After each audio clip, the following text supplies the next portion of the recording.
Hello বন্ধুরা, কেমন আছো সবাই? আশা করি সবাই ভালো আছো। আমি আজকে তৈরি করে দেখাবো বিস্কুট। আটা আর ময়দা দিয়ে আমি এই বিস্কুটটা তৈরি করব। তবে আটা দিয়েও কিন্তু শুধু বিস্কুট তৈরি করা যাবে।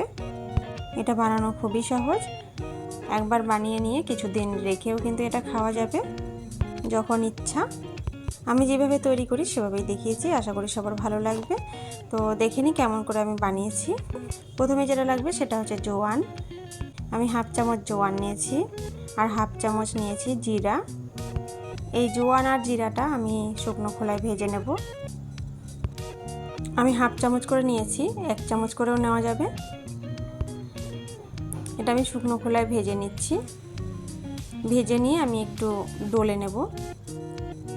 গুঁড়ো করা যাবে না এটা হালকা করে একটু ডলে নিলে ফ্লেভারটা ভালো বের হবে।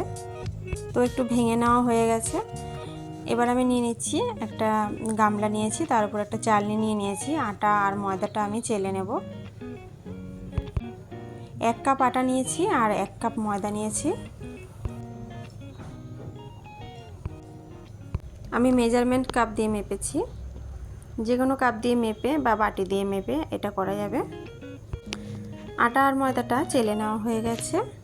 এবার আমি বাকি উপকরণগুলো দিচ্ছি। বেকিং পাউডার দিচ্ছি 1 চামচ, হাফ চামচ দিচ্ছি বেকিং সোডা, হাফ চামচের থেকে একটু কম দিয়েছি। আর বেকিং সোডাটা কিন্তু না দিলেও কোনো অসুবিধা নেই, শুধু বেকিং পাউডার দিয়েই করা যাবে। এবার দিচ্ছি চিনি গুঁড়ো। চিনি গুঁড়ো নিয়েছি আটা ময়দার 4 ভাগের 1 ভাগ। তেলটাও ওই পরিমাণে নিয়েছি। আটা ময়দা নিয়েছি সে তার 4 ভাগের 1 ভাগ নিয়েছি তেল। সাদা তেল দিয়ে করেছি, এখানে বাটার দিয়েও করা যাবে। বাটার দিয়ে করতে চাইলে এখানে গলানো বাটার দিয়ে দিতে হবে তেলের বদলে। জিরা জোয়ানটা ভেজে রেখেছিলাম, সেই জিরা জোয়ানটা দিয়ে আমি একটু ভালো করে ময়ম দিয়ে নিচ্ছি। তো ময়ম দেওয়া হয়ে গেছে। এরকম মুট করলে যখন একটা দলা মতন পেকে যাচ্ছে তখন বুঝতে হবে হয়ে গেছে। তো আমি এখানে দুধ দিয়ে মেখে নিচ্ছি। অল্প অল্প করে দুধ দিয়ে একটা শক্ত মতন ডো তৈরি করে নিয়েছি। 10 মিনিট ঢেকে রেখে দেব। 10 মিনিট পরে আমি ফিরে এসেছি। কিছুটা আটা মাখা আমি নিয়ে নিচ্ছি, একটু বেশি করেই নেব। নিয়ে একটা রুটির মতন বেলে নিচ্ছি। এটা একটু মোটা করে বেলতে হবে, রুটির মতন পাতলা করে বেললে হবে না। আর বেশি মোটাও করা যাবে না, বেশি মোটা করলে কিন্তু ভালো হবে না। মোটামুটি একটু রুটির থেকে একটু মোটা করতে হবে। আমি দেখিয়ে দিচ্ছি কেমন আমি মোটা করে বেলেছি। তো এইরকম করে বেলে নিতে হবে। এবার আমি কেটে নেব, বিস্কুটগুলো বানিয়ে নেব। আমার কাছে কুকি কাটার নেই, তার জন্য আমি একটা ছোট্ট বাটি দিয়ে কেটে নিচ্ছি। তো আমি এখানে সিম্পলই রাখছি, কোনো ডিজাইন করছি না, শুধুমাত্র এরকম গোল গোল করে আমি করে নিচ্ছি। সাইডের অংশগুলো একটু চেপে চেপে সমান করে দিচ্ছি। বিস্কুটগুলো তৈরি করে নেওয়ার পরে যে বাকি আটাটা রয়েছে, আটার অংশটা রয়েছে, সেটা আমি আবারও বিস্কুট বানিয়ে নেব। তো প্রথমে আমি গোল গোল করে বানিয়ে নিয়েছি। আমি 2 রকমের বানাবো।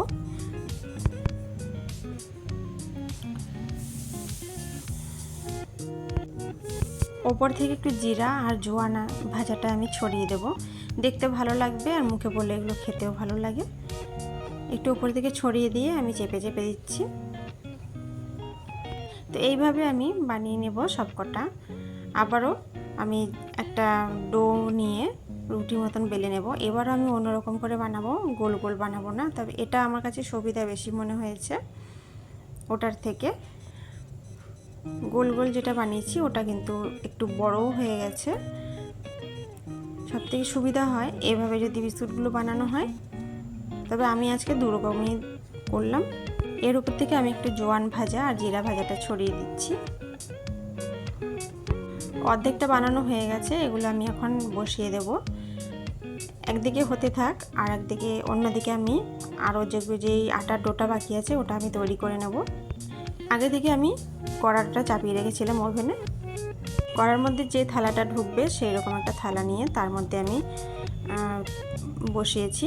আর ঢাকনার যে ছিদ্রটা ছিল সেটা কিন্তু আমি বন্ধ করে দিয়েছিলাম। 15 মিনিট পরে এসে আমি এটা উল্টে দিচ্ছি।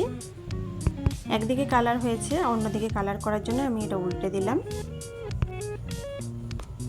আবারও ঢাকা দিয়ে 15 মিনিট মতন পরে আমি আবারও ফিরে এসেছি। এখন বিস্কুটগুলো কিন্তু একদম রেডি। আমি এই বিস্কুটের মধ্যে কোনো কালার ব্যবহার করিনি, তার জন্য রঙটা এরকম এসেছে। চাইলে কিন্তু অবশ্যই 1 চিমটি মতন ফুড কালার দেওয়া যাবে। তো আমি সবসময় রঙটা দিই না, তার জন্য আমি দিইনি। কেউ চাইলে কিন্তু অবশ্যই দিতে পারে। বাকি বিস্কুটগুলো আমি এইভাবে তৈরি করে আবারও বসিয়ে দিলাম। এখন কিন্তু আমার সবকটা বিস্কুট রেডি। এই যে আমি একটা ভেঙে দেখিয়ে দিচ্ছি। খুব মুচমুচে হয়েছিল আর খেতে কিন্তু ভালো হয়েছিল। তো খুব সহজেই আমি বানিয়ে নিলাম বাড়িতেই বিস্কুট। এটা বানানো খুবই সহজ, সবাই বানাতে পারবে। ঠান্ডা হয়ে গেলে একটা কৌটোর মধ্যে ভরে আমি রেখে দেব। যখন মন চাইবে বা যখন চা খাবো তখন আমি একটা করে বের করে তখন খাবো বা পরিবেশন করব। তো ভিডিওটা কেমন লাগলো কমেন্ট করে জানাতে ভুলো না। ভালো লাগলে লাইক, কমেন্ট, শেয়ার করো আর চ্যানেলটা সাবস্ক্রাইব করে আমার পাশে থেকো। এতক্ষণ আমার পাশে থাকার জন্য অনেক অনেক ধন্যবাদ।